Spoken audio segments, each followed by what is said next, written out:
Monsoon आते ही चिलचिलाती धूप और गर्मी से राहत तो मिल जाती है, लेकिन बारिश के मौसम में हवा में नमी बढ़ने और गड्ढों में पानी जमा होने की वजह से वायरस, बैक्टीरिया और मच्छर पनपने लगते हैं। इससे संक्रमण और बीमारियों का खतरा कई गुना बढ़ जाता है। बारिश के दिनों में मच्छरों के काटने से सबसे ज्यादा डेंगू के मामले सामने आते हैं और विश्व स्वास्थ्य संगठन WHO का अनुमान है कि दुनिया भर में हर साल 10 से 40 करोड़ लोग डेंगू से संक्रमित होते हैं। आज समझेंगे मॉनसून में डेंगू से बचाव के तरीके आखिर क्या है और साथ ही जानेंगे डेंगू के लक्षणों की कैसे पहचान करें, डेंगू से खुद का बचाव कैसे करें। मेरे साथ खास मेहमान भी जुड़ गए हैं।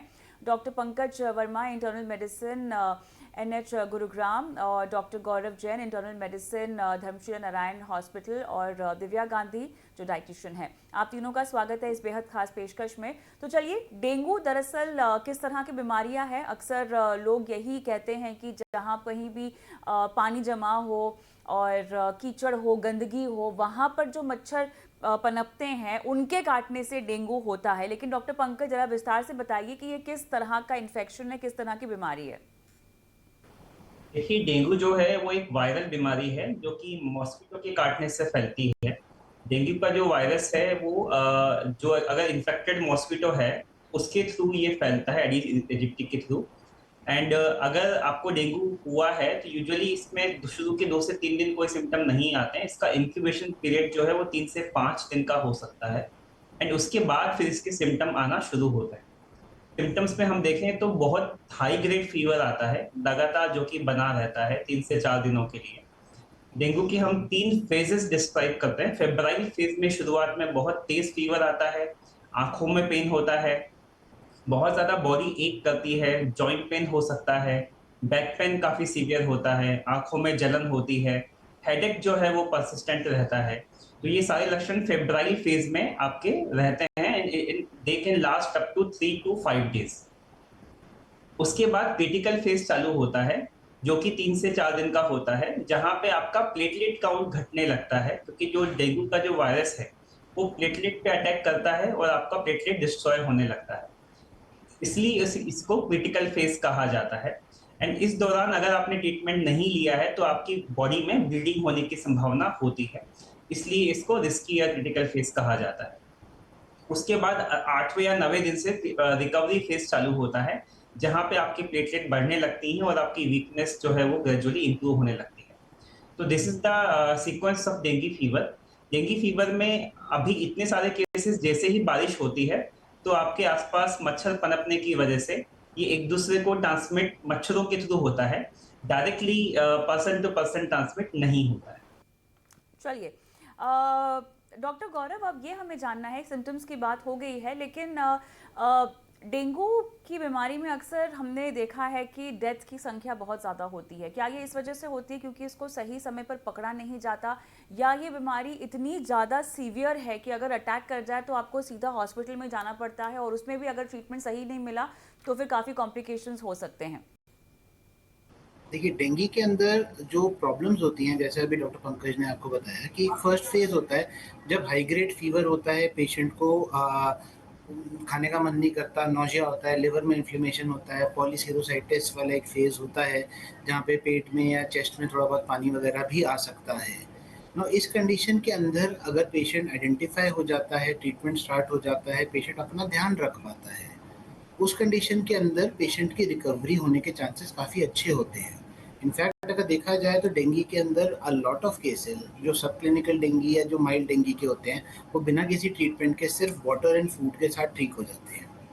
बट प्रॉब्लम ये होती है कि जो थोड़े से सीवियर केसेस होते हैं या जिनको दोबारा डेंगू हो रहा होता है या जिनके अंदर पहले पिछले साल या कुछ समय पहले भी डेंगू हो चुका होता है, उन केसेस में जब ये दोबारा अकर करता है तो ज़्यादा सिवियरिटी के साथ अकर कर सकता है। एंड इन केसेस के अंदर ब्लीडिंग, इन केसेस के अंदर लिवर के साथ प्रॉब्लम होने, इन केसेस के साथ बाकी बॉडी का जनरलाइज्ड शॉक में जाने के चांसेस काफ़ी हाई होते हैं।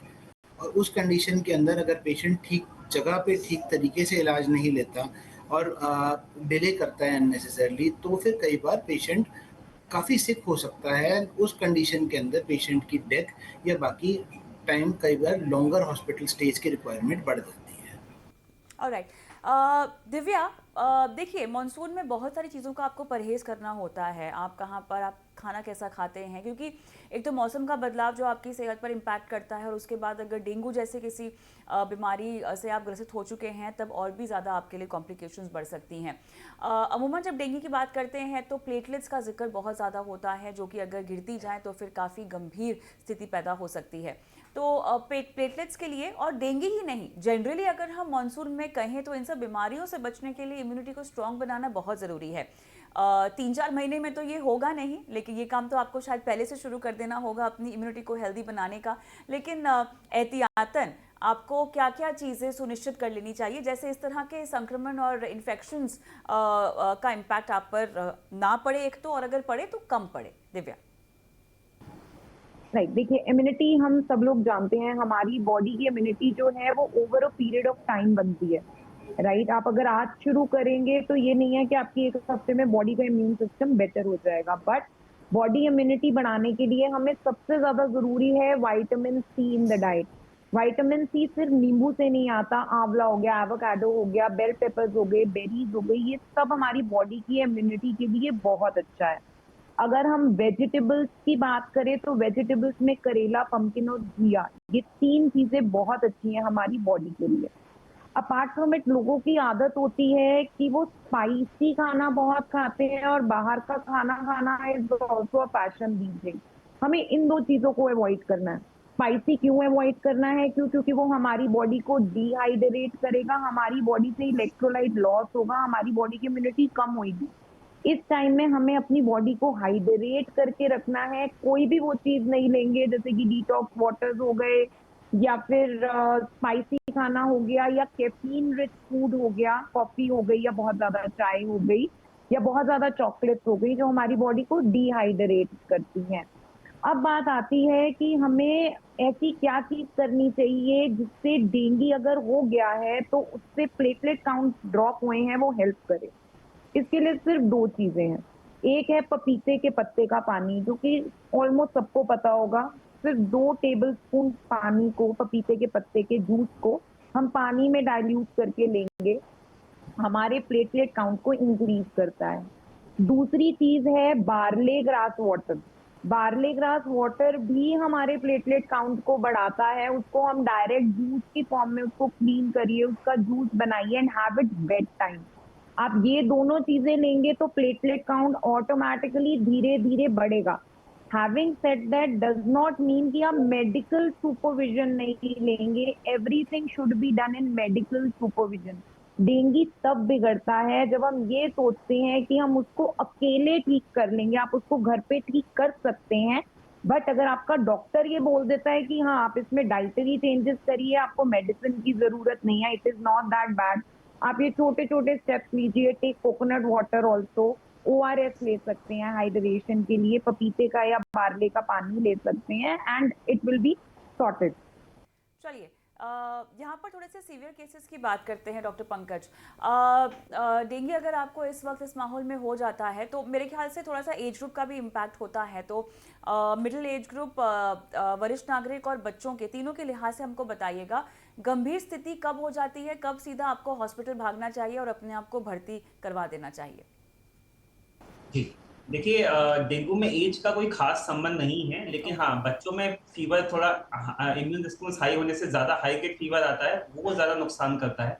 अगर आपको हाई ग्रेड फीवर है, 103 है, 104 है, वो नीचे ही नहीं जा रहा है, तो ऐसे केस में आपको तुरंत डॉक्टर को दिखा के एडमिट होना चाहिए। फीवर को ड्रॉप करना ज़रूरी है, क्योंकि ये भी देखा गया है जितना ज़्यादा हाई ग्रेड फीवर होता है, प्लेटलेट का ड्रॉप भी उतना ही ज़्यादा सीवियर होता है।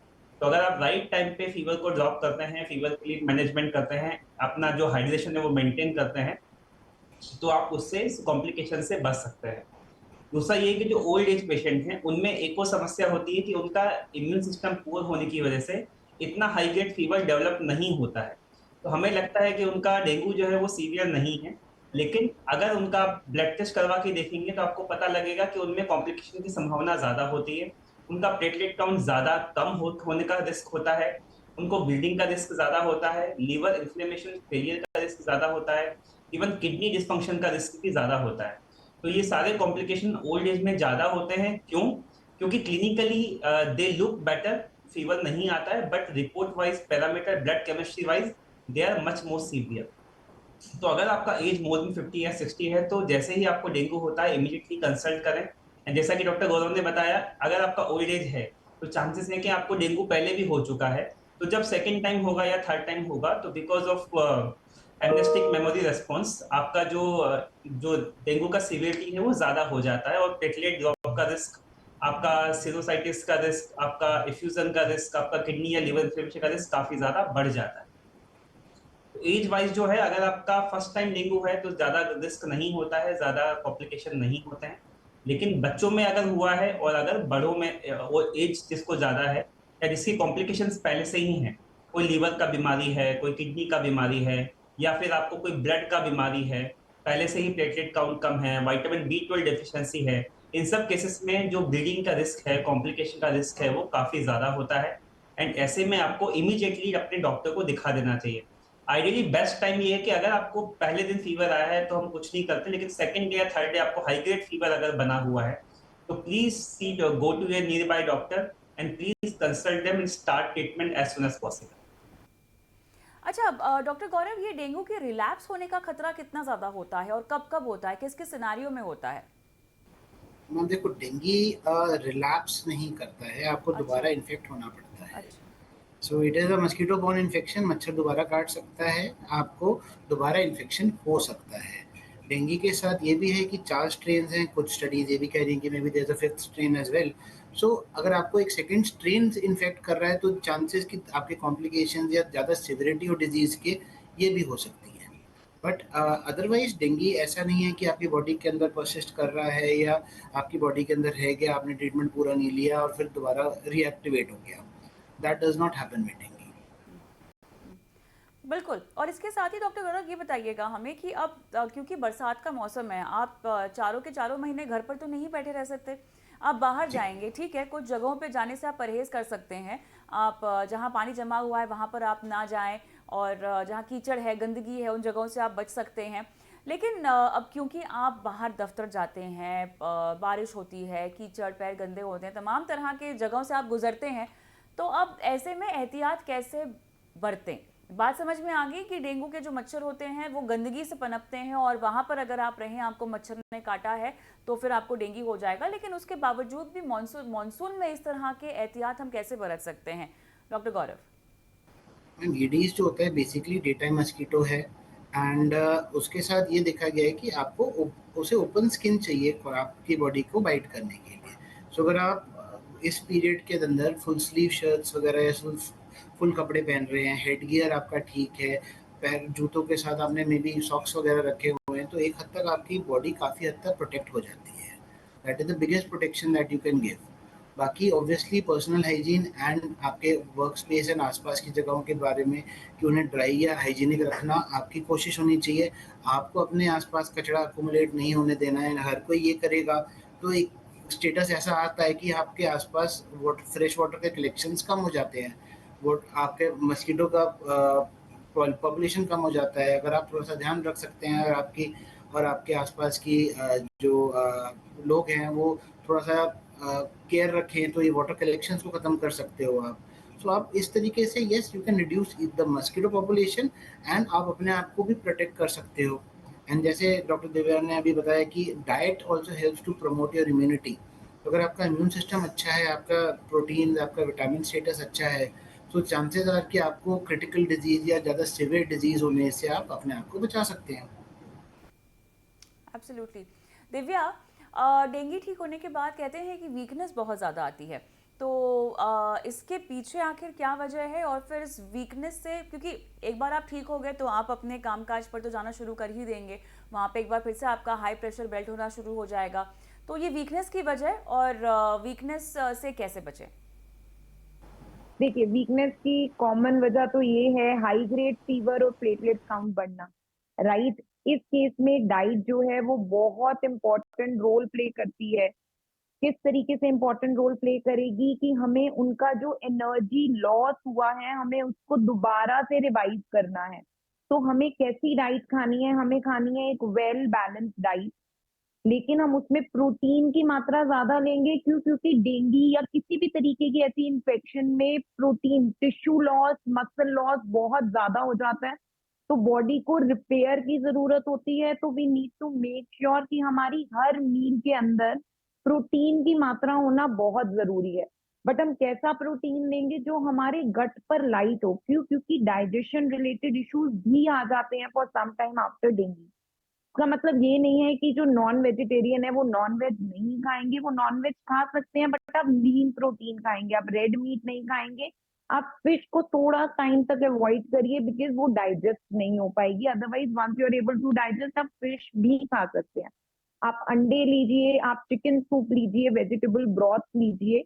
अपनी हर मील में किसी ना किसी तरीके की प्रोटीन की मात्रा रखेंगे। सेकंड, डेंगू जैसी इन्फेक्शन में या फॉर दैट मैटर कोई भी वायरल इन्फेक्शन जो होती है, उसके अंदर वाटर लॉस होता है। तो आपको अपनी बॉडी में इलेक्ट्रोलाइट जो है बैलेंस को मेंटेन करना है।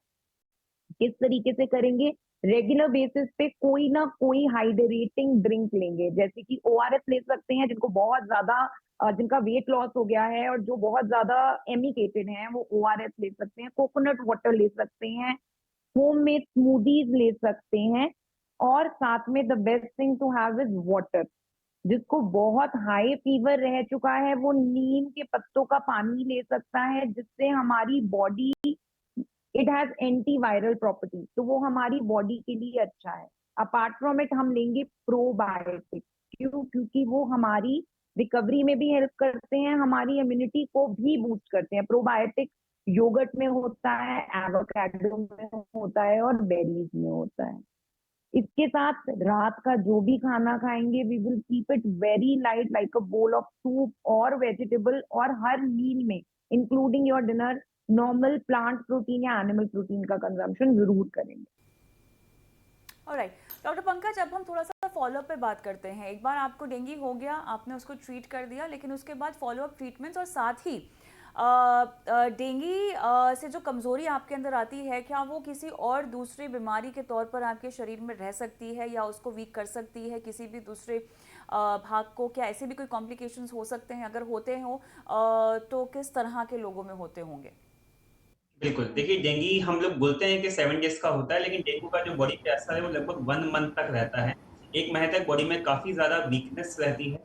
उस वीकनेस से कवर अप करने के लिए आपको विटामिन्स लेने हैं, हाइड्रेशन मेंटेन करना है, इलेक्ट्रोल ओआरएस का पानी पीना है, मैग्नीशियम लेना है मसल वीकनेस के लिए, विटामिन बी12 लेना है प्लेटलेट को इम्प्रूव करने के लिए, मल्टीविटामिन जो होते हैं वो आपकी एनर्जी के लिए आप ले सकते हैं। विटामिन डी लेना है अपनी इम्यूनिटी को इम्प्रूव करने के लिए ताकि फर्दर ना हो। दूसरा ये होता है कि डेंगू के बाद आपकी इम्यूनिटी काफ़ी ज़्यादा वीक हो जाती है, तो अक्सर कुछ लोगों में सेकेंडरी इन्फेक्शन लग जाता है, सेकेंडरी बैक्टीरियल इन्फेक्शन हो जाता है, तो उसका रिस्क काफ़ी ज़्यादा बढ़ जाता है। तो ऐसे केसेस में अधिकतर दूसरों के इन्फेक्टेड पेशेंट्स के संपर्क में आने से बचना है। दूसरा, अपनी इम्यूनिटी को इम्प्रूव करने के लिए अगर आपको फीवर परसिस्ट कर रहा है, then you may require antibiotics ताकि आपको दूसरे इन्फेक्शंस ना हो। अ, साथ ही अपनी इम्यूनिटी पे काम करने के लिए आपको हेल्दी रहना है, लाइट मील लेना है, थोड़ा फिजिकल एक्टिविटी ग्रेजुअली इम्प्रूव करनी है, एकदम से फटीग नहीं करना है। आई वुड रिकमेंड एवरीवन जिसको भी डेंगू हुआ है वो एक बार कम से कम डेंगू ठीक होने के बाद भी 7 दिन तक का रेस्ट ले और अपनी डाइट पे, जैसा कि दिव्या ने बताया, उस पे ध्यान दे एंड अपना डाइट ग्रेजुअली इम्प्रूव करे, अपनी इम्यूनिटी को इम्प्रूव करने के लिए सप्लीमेंट्स ले एंड दूसरे इन्फेक्शन से बचने के लिए इन्फेक्टेड पेशेंट्स के संपर्क में नहीं आना है। खासकर कि वो लोग जिनका इम्यूनिटी पहले से वीक है, जो ओल्ड एज के पेशेंट हैं, जिनका किडनी खराब है, जो स्टेरॉइड्स पे हैं, उनको काफ़ी ज़्यादा चांस होता है दूसरा इन्फेक्शन लगने का। तो ऐसे केसेस में वो प्रोफाइलेक्टिक एंटीबायोटिक्स या फिर एंटी फंगल या फिर जो depending on the kind of pneumonia काफ़ी कॉमनली लोगों को हो जाता है। पेट में इन्फेक्शंस हो जाता है, यूरिनरी इन्फेक्शन काफ़ी कॉमनली डिहाइड्रेशन की वजह से हो जाता है। तो उसका treatment depending on the kind of symptom and report you are having, that is actually required. Alright doctor Gaurav, मुझे अब ये समझना है, क्योंकि हम जो डेटा भी देख रहे हैं और यहाँ पर WHO ने भी एक तरह से जो है एहतियात बरतने को कहा है, लेकिन साल दर साल डेंगू की जो तादाद है वो बढ़ती ही जा रही है, जो संक्रमण है वो बढ़ता ही जा रहा है। इनफैक्ट मेरे ख्याल से अभी तक फ़िलहाल जितना डेटा आया है वो सबसे कम है। फ़िलहाल हम देख रहे हैं कि केवल यहाँ पर जो आंकड़ा आया है वो लगभग 19,447 संक्रमित लोगों का आता हुआ दिखाई दे रहा है। 30 अप्रैल तक का ये डेटा है, लेकिन ऐसा नहीं है कि मामले कम हुए हैं, मामले बढ़ ही रहे हैं। 2023 में हमने देखा है कि लगभग 485 लोगों की मृत्यु भी हुई है इसकी वजह से। तो इतने जागरूकता के अभियान जो हैं यहाँ पे चलाए जाते हैं, डेंगू के बारे में इतनी बातें की जाती है, लेकिन उसके बावजूद भी कहीं ना कहीं कमी आपको क्या लगती है? कौन सी गलती लोग सबसे ज़्यादा कर बैठते हैं? क्योंकि अगर आप और हम जैसे लोग इस तरह के शोज़ कर रहे हैं, बाकी लेख भी कई जगह छपते हैं, लोग बीमार होते हैं, तो उससे भी एक तरह से समझ में आता है कि अच्छा डेंगू का मौसम आ चुका है, थोड़ा सा आपको बचकर रहना है। लेकिन जो केसेस आ रहे हैं और इतनी डेथ्स हो रही हैं, तो ये कहीं ना कहीं चिंता का विषय है। डॉक्टर गौरव। हम देखिए डेंगू के लिए जो प्रिपरेशन होती है ना वो that has to be done may be a month may be 2 months in advance. आप अगर जब बारिश स्टार्ट हो गई, जब पानी भरना शुरू हो गया और आप तब बोलें प्रोटेक्ट करना है या तब इंफॉर्मेशन स्प्रेड करते हैं, तो हर साल यही होता है कि आप थोड़ा-सा लेट हैं अपने इंटरवेंशन में। आप कहते हैं कि पानी भरना नहीं चाहिए, आपके बारिश थोड़ी-सी बारिश के अंदर दिल्ली के अंदर वाटर लॉगिंग हो गई, that is also a problem. अगर ये वाटर लॉगिंग के लिए आप पहले से प्रिपेयर्ड हैं, बारिश के लिए आप पहले से प्रिपेयर्ड हैं, आपके जो म्युनिसिपल कॉर्पोरेशंस हैं वो पहले से एक्टिव हैं फ्यूमिगेशन के मामले में या जो वाटर कलेक्शन है उसके ऊपर एंटी पेस्टिसाइड्स वगैरह स्प्रे करने के लिए आपकी आरडब्ल्यूएस पहले से प्रिपेयर्ड हैं इस बारे में, तो आप इस चीज़ को रोक सकते हैं। अब बेसिकली होता ये है कि आप आज की डेट में आज हम और आप बात कर रहे हैं, मे बी इसके अगेंस्ट जो एक्शन आप स्टार्ट नोटिस करेंगे वो तब आएगा जब केसेस थोड़े से और बढ़ जाते हैं। तो हम रिएक्ट कर रहे हैं, हम प्रोएक्टिवली कुछ नहीं कर रहे हैं। जब तक हम वो नहीं करेंगे तब तक नंबर ऑफ केसेस पे आई डोंट थिंक बहुत मेजर इम्पैक्ट हम कर पाएँगे। हम ये ज़रूर कर पा रहे हैं कि हमारी अवेयरनेस से हम कॉम्प्लिकेशन रिस्क्स या number of people who are having major complications with dengue या डेथ ड्यू टू डेंगू शायद हम रिड्यूस कर पा रहे हैं। People are coming to the hospital early, आपका ट्रीटमेंट जल्दी स्टार्ट हो रहा है, अवेयरनेस डिजीज़ के बारे में ज़्यादा है, लोग खुद ही टेस्ट करवा के आ रहे हैं आज की डेट में, तो उससे एक फ़ायदा होता है। बट हाँ, जो उसका जो प्रिवेंशन है उसके लिए जो स्टेप्स हैं आई थिंक हम अभी भी नहीं ले रहे हैं। चलिए, इसीलिए बहुत ज़रूरी है कि लोग इस तरह के शोज़ को देखें और आप जैसे एक्सपर्ट्स की बात सुनें, क्योंकि इसमें न सिर्फ आपको ये बताया जाता है कि डेंगू कैसे होता है, इससे कैसे लड़ना है और कब आपको सही तरीके का ट्रीटमेंट लेने का वक्त आपके लिए आ जाता है। बहुत बहुत धन्यवाद आप तीनों का इस खास पेशकश में शिरकत की, दर्शकों का मार्गदर्शन किया और जाते जाते बस यही कहना चाहेंगे दर्शकों को कि स्वस्थ रहें और मानसून में अपना खूब ख्याल रखें। नमस्कार।